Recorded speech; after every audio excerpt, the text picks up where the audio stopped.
Okay, so it is the 31st of March, and so we're doing modules 12, 13 and 14, so IPv6 addressing, and so I'll do a bit of a demo of that. And so, of course, IPv6 addressing, and I think I might have said last week that I'll use the same packet tracer as last time, but I'll implement IPv6 instead of IPv4. We're going to look at ICMP as well, and so of course ICMP has grown for version 6, and transport layer as well. So I'll do some packet captures with that. Now, of course next week we're going to be doing the application layer, network security fundamentals, and build a small network. Now I'll actually spend most of the time actually demoing the practical test for after the break.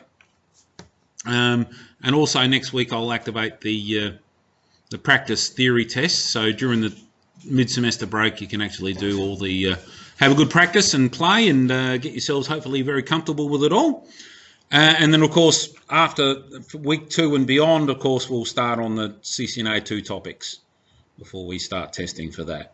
So that's the plan coming forward. So here's my packet tracer. That's good. It loaded. Now, so as I said, it's going to be the same packet tracer as last week. I've only made one modification. I've added the IPv6 addressing to there. So we're going to have network 2001 DB8 ACAD /48. And we're going to subnet that across the 3. Now, of course, subnetting with IPv6 is a pretty low-key affair. And so basically, I'm just creating the 3 subnets here, 1, 2, and 3, in the last hextet of the prefix. And so, of course, it's going to be /64. These are just the host addresses that we're looking at here for the 3 subnets. And so that's what we'll play with. So the router configuration up to here is exactly the same as last week. And so it's just setting host names and passwords and the like, and a message of the day. From here on down, it's different. And so we've got IPv6 unicast routing. That actually turns on, makes this router an IPv6 router. Without that, it actually is not. You can still do all these commands without that command, but all you're doing is making it a host on those networks. You need this command for it to become a router. So without this command, you can you can configure it all, but as soon as you say to the host, I'd like automatic address allocation, it won't work because the router will not respond to a router solicitation message. As soon as you turn this on, it will. So this is a very important command. Now, so the addressing here, I've just basically implementing that subnetting scheme. So this is subnet 1, this is subnet 2, this is subnet 3, just using the first host address for the router interface. And I'm also setting a link local address of FE81. I'm doing the same address on all of them. That works perfectly fine. Sorry, have you gone through link local addresses? Yep. Or that, not in any particular way, because that would have been in the video for chapter 12. So a link local address is basically equivalent to a peeper in IPv4. So, you know, if you get a Windows host that boots up, can't find a DHCP service, so it uses 169.254 as an address. Link local is basically equivalent to that. So they all have the same one, obviously. Yeah, and so it means that all the local hosts can actually talk to one another, and they actually do prefer to use that address if they're talking within the same subnet. And so that's actually the address that many routing protocols use as the next hop, is actually the link local. So how do they, if they're all the same link local, how do they know who they're talking to? Well, this is all on the one device. So these are all different interfaces, but on the one router. If I had 2 routers, I'd have to have at least 2 link local addresses, just so that they know. And so basically, so that's the addressing done here, saving the config, and these are the commands we can use to verify that it's all working nicely. All right, so let's get the configuration going. Copy.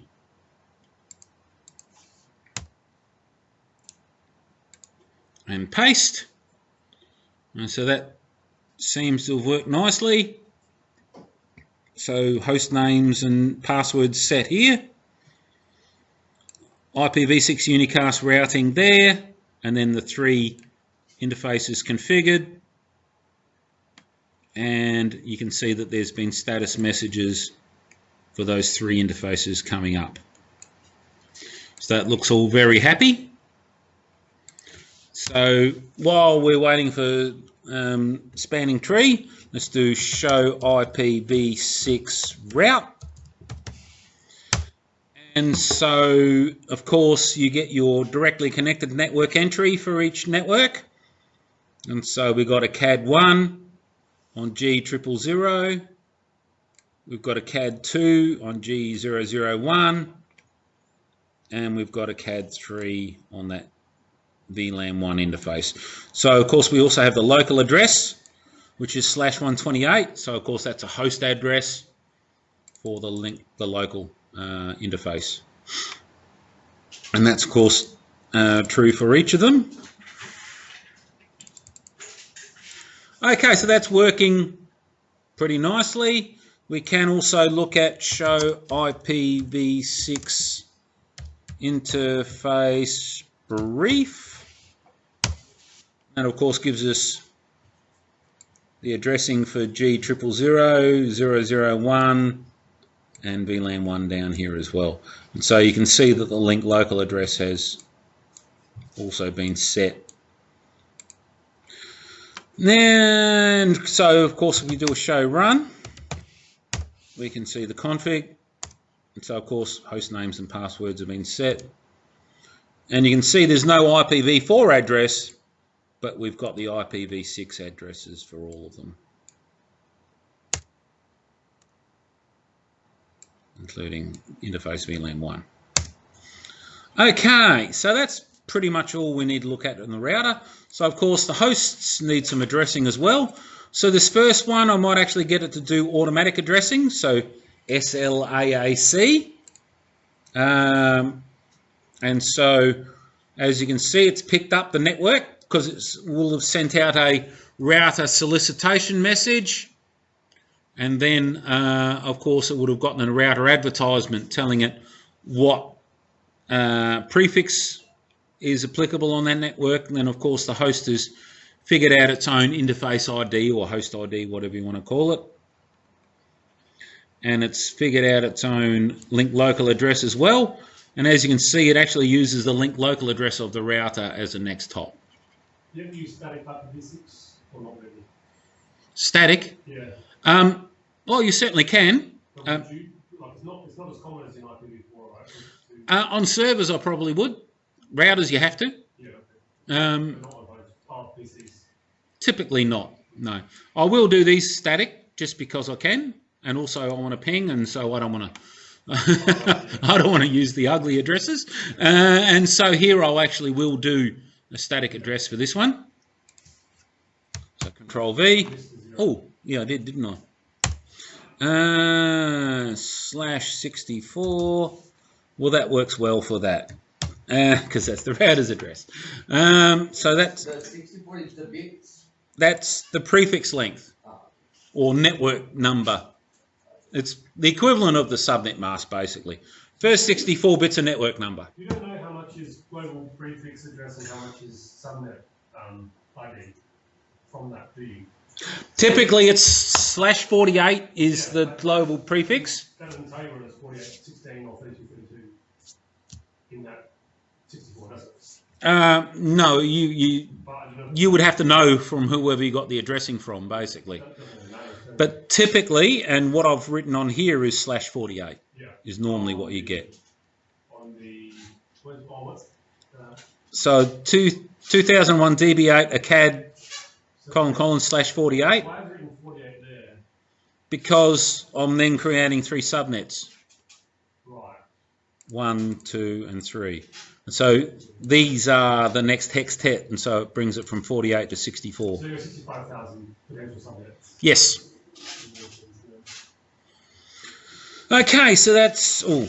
Now I need host 3, don't I? Copy.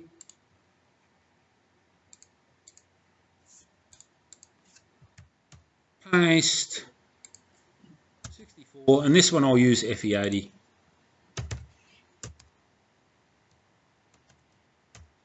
Colon 1. Ooh. Yeah, G is not going to work well.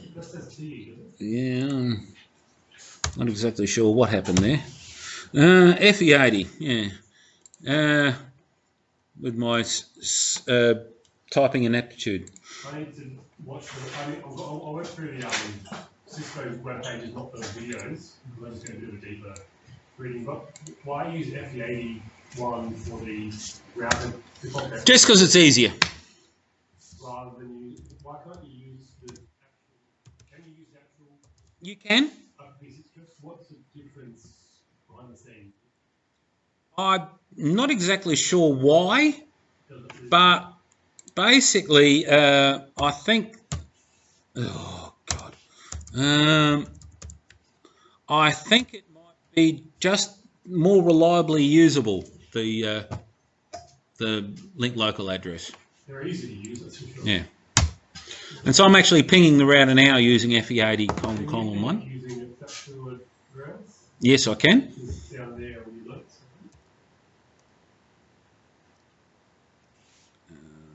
Why it always shows that 22 bytes of data when you ping something or anything? Well, that's just the way Windows does it. That's what it's in there. It's ABCD. Yeah, it goes A through to... H again, all the way through plus up, then up there. I don't think it goes to Z. I think it goes to something like T or something like that. Yeah. And then it goes again with Yeah. H, I think. I don't know. Yeah, something. So that's actually pinging its The same thing. global unicast address. Let's ping the host. This is host 3. That's all working nicely. And so host 2 I haven't tried out yet. And the PCs have local, the PCs would have local. Yes, it does. Can you ping those? I can. Did you set them up? I didn't see. I didn't specifically set them up, but it's actually done it. Okay. Oh, okay. But you can make them. I'd have to ping it from the router. No, this is the first one I made, but actually I haven't set the link local addresses, so it's actually done a bit of a number pluck. Okay, but for PC1 you didn't actually give it a static button. No. I just thought I'd demo the automatic. Cool. Um, I think I might try to make my home network IPv6 based. that was the first time I played with IPv6 was at home. Yep, that's what So I had some Cisco routers that supported it, so I played around with it. So by doing this, we are configuring the router with the PC. So whatever you did in the command line. Mm-hmm. So to configure the router with the PC. Well, you have to do it via a console, yeah. Here he's doing it directly. But of course this isn't how it normally works. You don't have a CLI tab on anything. In reality, it's what I demoed earlier when you. In reality, you either use a console cable to patch in directly. Yep. Console directly, or you use a virtual terminal. If that device has already been configured, yeah. It's already installed. But to use a virtual terminal on a switch or a router, it needs to have an IP address, right? And a password. And a password. Because there's no way to get to it without having an IP address. This is Yeah. what I'm thinking about. So for a switch, you need to first configure VLAN, or it doesn't matter which way you do it. But Yeah, the VLAN interface you need to configure. Yeah. Before you can use the virtual terminal. Yes. Otherwise you won't be able to reach it, right? Correct. So you need to use those two in combination if you don't have a direct cable contact. Yep. Yeah. Cool. Okay, so what am I looking at? Yes, all right. So that's basically that for IPv6 addressing. So it's all working nicely. It works pretty much the same as IPv4. except there's automatic without needing to have a DHCP server, I suppose. That's pretty much it. Now, I suppose Automatic, without the HTTP, what's the automatic? What, SLAC? Is that what it's called? SLAAC, yeah. Is that sending out some sort of part thing to work out who's already got addresses? It must do something like that. The host sends out a router solicitation message, Yeah. and then the router replies with a router advertisement. Okay. And then based on It tells us its prefix, what network it belongs to, and then the host figures out its own interface ID. But it must know the others in its local link, because otherwise it won't. Well, choose one's already chosen. It's possible it could. It's not enforced, but there is actually a process called DAD, Okay. duplicate address detection. So basically what happens is when the host figures out its own interface ID, it actually sends out a neighbour solicitation message for its own address. See if anyone else has it. And if someone else replies, okay, I need to try again. Because there's so many, the chances are quite low. Is that Yeah, right? 64 bits, Yeah. that's a hell of a lot of addresses available. And, you know, especially if you're using EUI process, that actually uses the MAC address of the host. So assuming the MAC address is unique, well, then their interface address is going to be The unique. address is only 48 bits. 48 bits. So what it does is it actually puts the first 24 bits, leaves a space, uses the last 24 bits, and the 16 bits in the middle, it actually just jams a bit pattern in there. And this is why it can do such quick processing of when you can know whether it's in a multicast or not based on that. So the map is. No, that's actually... At the link layer, it'll know whether it's destined for itself or not. No, that's just how multicasts work. Is Yeah.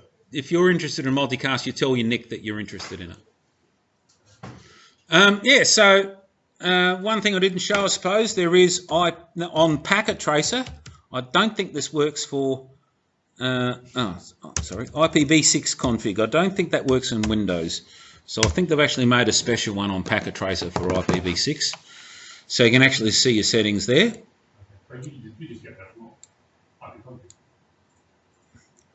So this IPconfig actually does not give you all of IPv6. I think it... It just includes the IPv4 stuff as well. Yeah. So that command just includes IPv4. It might come into Windows soon. Yeah, well, IPconfig does do both, Yeah. especially if you do all. Yeah, that's fair, yeah. So that's another. Now, of course, the other chapters today are ICMP and TCP. So what I might do is I might just add another host. And I might make a server just to make it interesting. And so I'll plug it in. And plug it in there. So I'm thinking about making a publicly accessible server at home. Mm-hmm. And I'm wondering, I'm working through this, thinking about how you do that, because it will need to be accessible outside the network as well as inside the network. Well, typically that's when you have to do something like port forwarding. Yeah.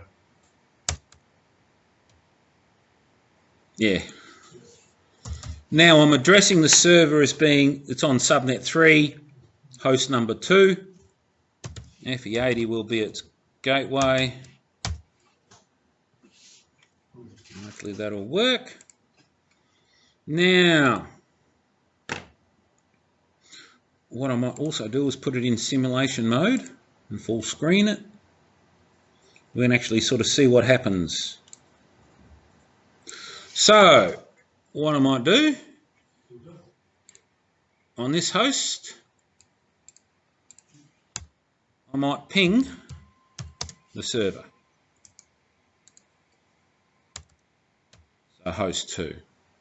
So I'll ping that, and now we're in simulation mode. And so it's just, now of course no one has spoken to that server previously, so the first thing that the host needs to do is figure out, how do I talk to that server? And so I've used the static IPv6 address, and so there's absolutely no hint about what the MAC address is. So it needs to discover the MAC address for that server. And so if I hit play here, it will actually show that there's neighbor discovery. So that's gotten to the switch. It's now going to go to all other hosts, and so in that case, the router and the server. Of course, the router's going, well, that's not me. I don't care about that. Of course, the server is the one it's looking for, and so it will answer with a neighbor advertisement message. And so now PC3 knows what the MAC address of that server is. And so now we've got an ICMP packet going to the switch, to the server. So it was an ICMP request, a ping request, and then of course a ping reply now.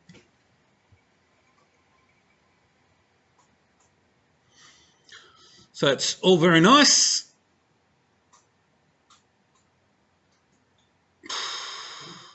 Must have stopped. That's all right. So let's, oh no. Chugging away. I'm going to stop it now. So we've got the neighbor discovery message. So let's have a look at it here when it arrived at the host. And so you can see that basically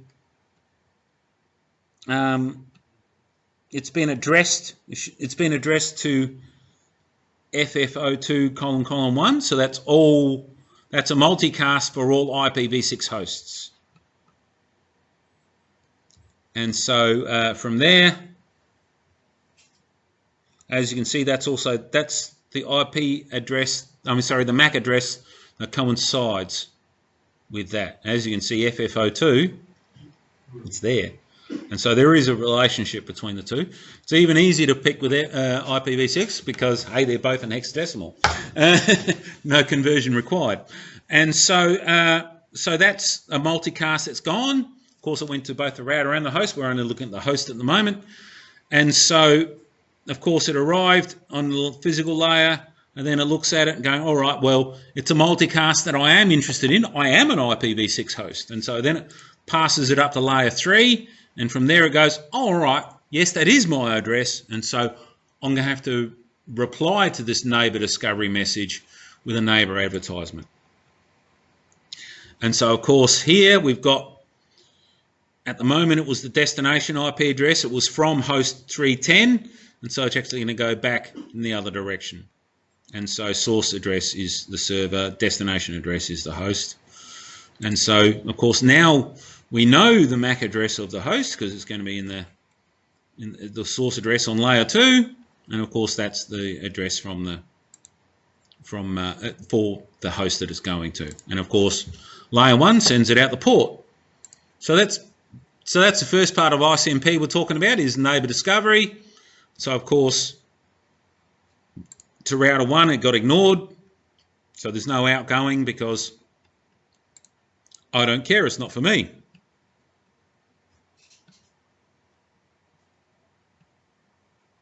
Why is it looking for a NAT field? Yeah, I think it's just because it's a router. You can do NAT translation, right? Yes, you can, but there's none configured on this. It's a little bit strange, I've got to admit. Now, from here on in, we've got IPv6 packet, ICMP version 6, sorry. Let's not look at that. Let's look at it when it gets to the server. And so, of course, the destination is there. The source is here. The source, of course, was 310. The destination is 32, the server, and it's an ICMP echo request. And of course, when it goes back, it's going to be an echo reply. And then, of course, the addresses are going to swap over because the source becomes the destination.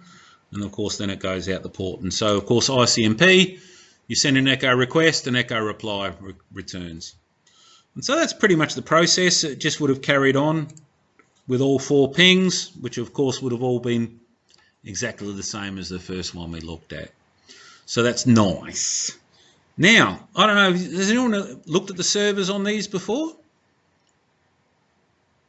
Suppose, and so as you can see, The first 2 have come back, and it will carry on and yeah, for all of them.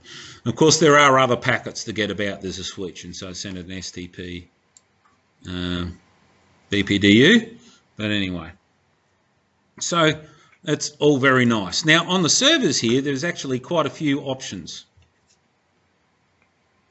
So with here services, HTTP, it's a web server and it's automatically ready to roll.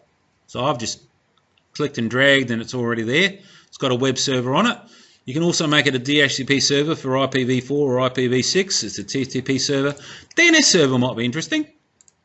And so here, let's do www.cisco.com as an entry.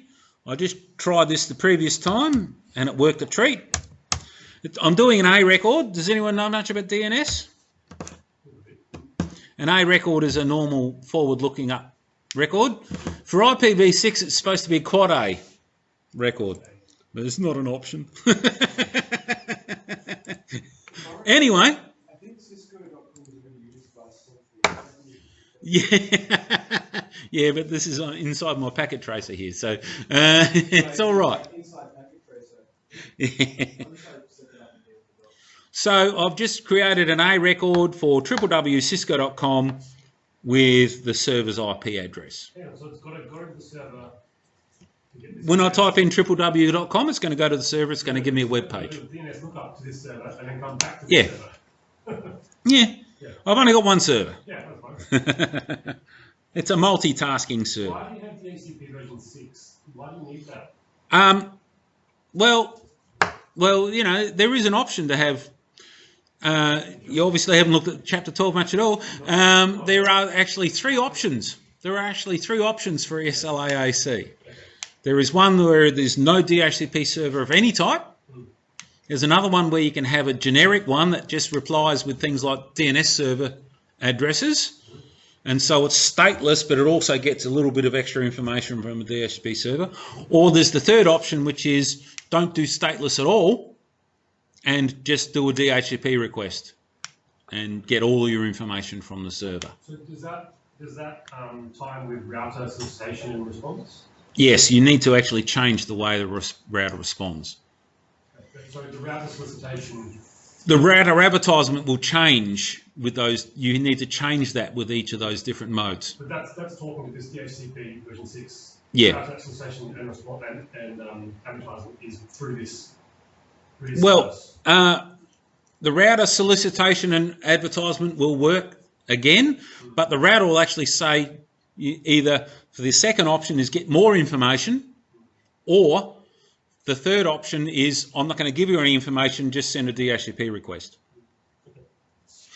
All right, so we don't have to worry too much about that. So this is the DNS entry. Of course, I need to configure the host to use the DNS server, otherwise what's the point? So the server doesn't have a link. Yeah, I'm not using it. It would have one, but it would be one of those ugly ones. All right, now I can actually do web browse. And so if we go www.cisco.com, if you want to get fancy, let's do HTTPS. :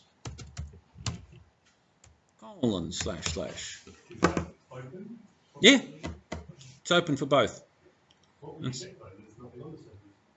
Oh, there's a boring little page, but hey.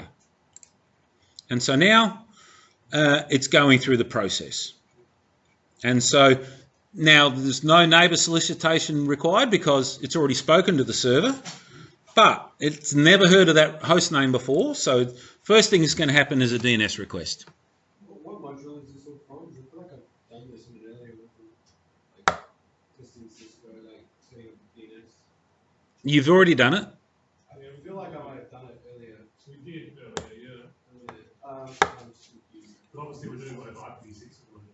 Yeah, so that's, and also because I'm doing a web page, we're going to look at TCP. And so now it's actually doing the 3-way handshake. Because we're doing a web page, we're using TCP. And so the 3-way handshake needs to happen. And so I'm assuming this is the SYN ACK coming back. The SYN's already gone there. And then I'm assuming this is the ACK, yes. Yep. And then it's going to start sending HTTP GET requests. Well, HTTPS, sorry. So that switch to that's kind of like the communication where it will from then be able to go to the server. So yeah, well, the server knows the MAC addresses now as well. I mean, the switch knows the MAC addresses now because it's watched all the packets moving around. And so now we've probably got a web page. And the packet that's going now is probably the FIN and FINAC. So, yes, we've got a web page. No, it's not exciting, but hey, it's a web page. And you can actually edit the web page if you like on the server. can we do any other sites on that, or is it these that? No, it's within the Cisco. Oh, Cisco. Oh, you can actually. It's within Packet Tracer. I think you actually can upload a file to it. I haven't tried it, I've got to admit. But on the server, So you can like post it up to the packet. you can actually add a new file. So new file, paste in your HTML, give it a name, save it, and yeah, you can have your own web page.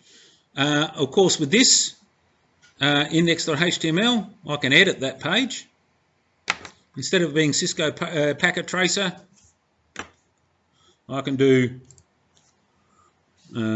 www without a Q in the middle apparently.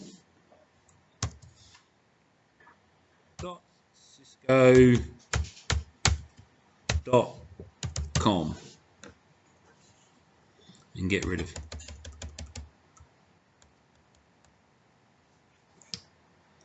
Save the file.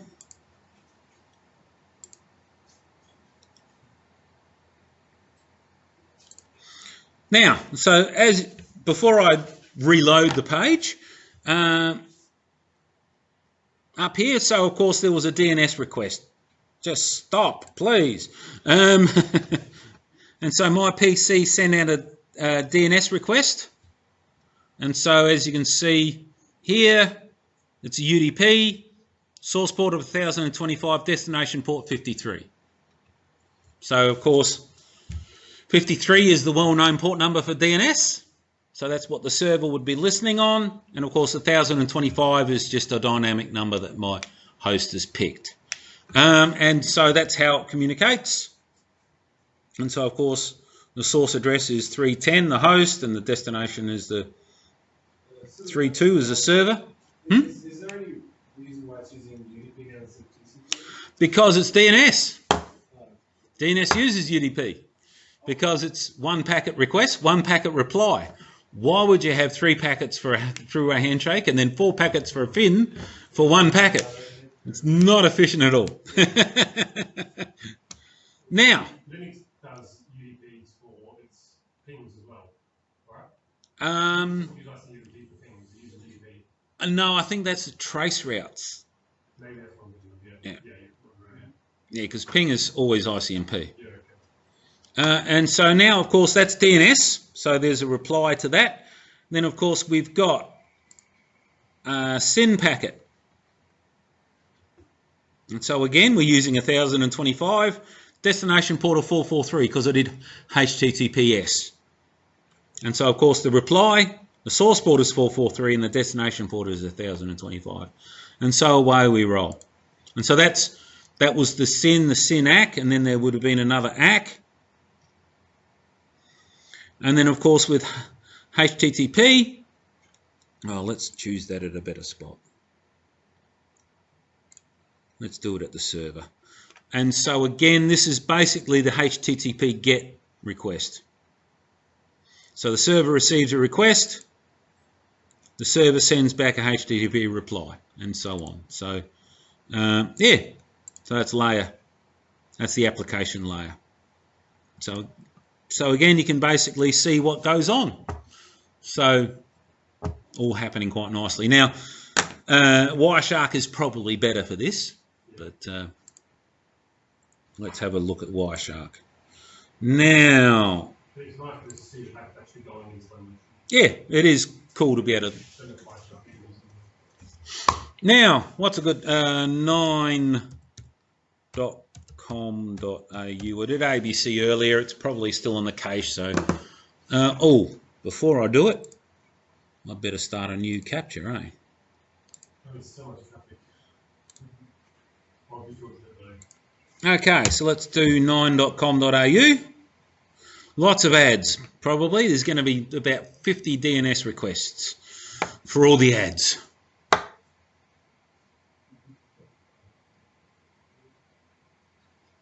Still loading.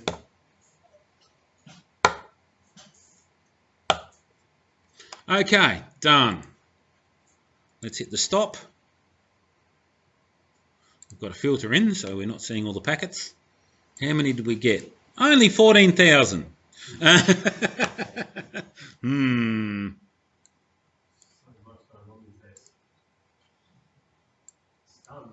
All right, now I did 9.com.au. So here we go. We've got a DNS query.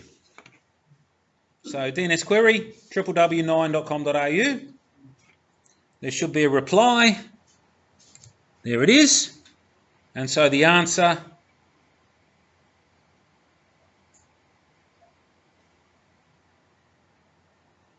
there's the address there. So 138.44.26.25. So if I go,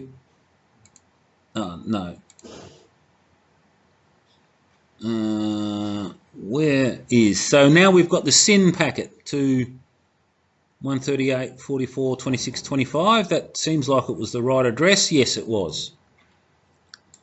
So here's the SYN packet, the first packet of the conversation. So I might actually do a filter.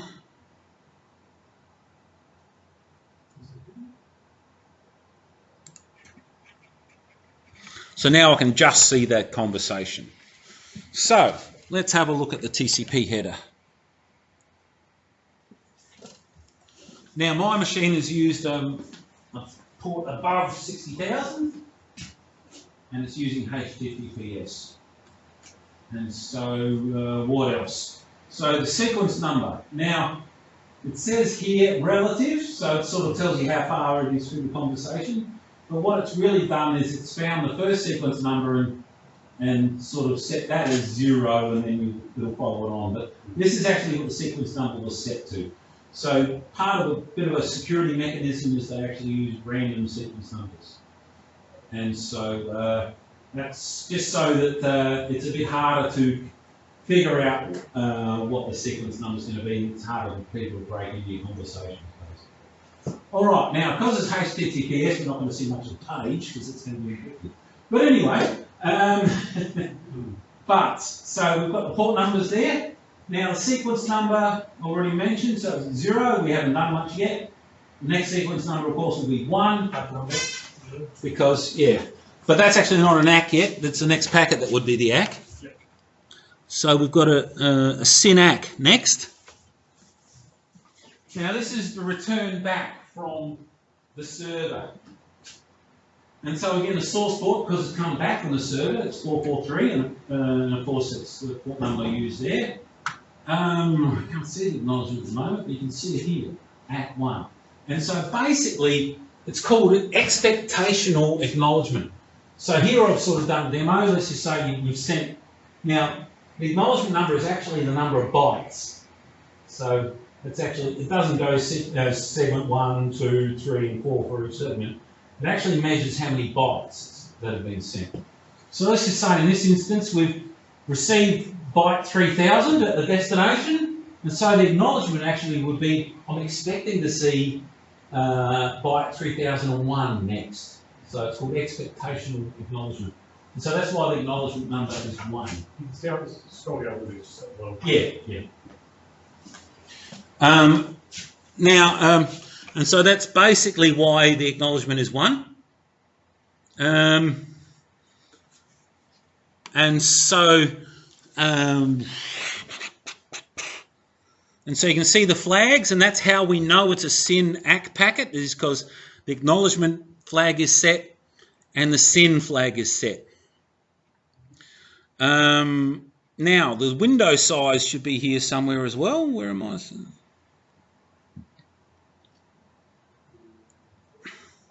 There it is. So there's the window size. And so basically the window size is how much unacknowledged data can I send at any one time. And so in this case it seems to be 64,240 bytes. Is that about buffer? It's not really a buffer. It's basically just controlling the speed of transmission. Yeah. And so basically, if the window's set to that, you can only send 64,000 bytes in any one chunk. And then you actually have to wait for an acknowledgement to come back before you can start sending more data. Yeah, that sounds like a buffer. Yeah, it might be, but That's the. this is actually the diagram I've got here. It's called a sliding window. Yeah.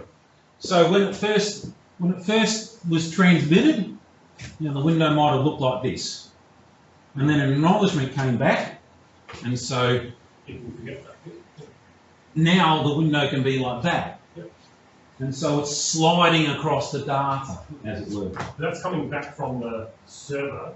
Well, it's all about the acknowledgement numbers, basically. Yeah, but this packet's come back from the server. Yeah. And so it's the server's window. Mm. How much the server can send Yeah. before it needs to have things acknowledged. So I think Yeah. large window.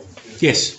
It sounds like a buffer. And so that, have you ever noticed when you download something that it will start out slow, it will ramp up, and then it might drop down a bit and fluctuate? Well, that's all about the window size. And so basically when you're downloading, it starts out with a conservative window size. And so it'll sit on that for a while and go, oh well, we haven't had any segments lost. Let's up the window size a bit. And so we'll increase the window size. No packets lost, I'll increase it again.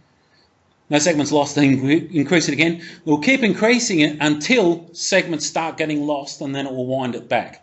So when you're losing segments, it means that there must be congestion somewhere. So the window size is 64,000 bytes. At the moment, yes. Yes, it's over 64,240. And so if there were congestion, it would actually wind back the window size. Yeah. Is there a way to prevent that congestion? No, because it's completely out of your control. Because if I'm, I was just talking to the Channel 9 server. I don't control all the routers in between. They're all run by ISPs and everything else. And so even if you had an extremely conservative window size, and you can set it, there are tools you can tweak the registry entries in Windows at least. There's still going to be congestion because, hey, it's an internet and everyone's using it.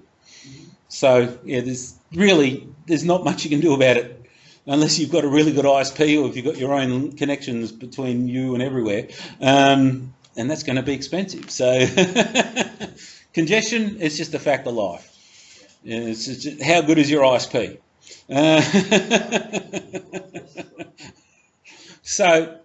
So basically that window is how that bandwidth will increase and decrease and do all kinds of strange things.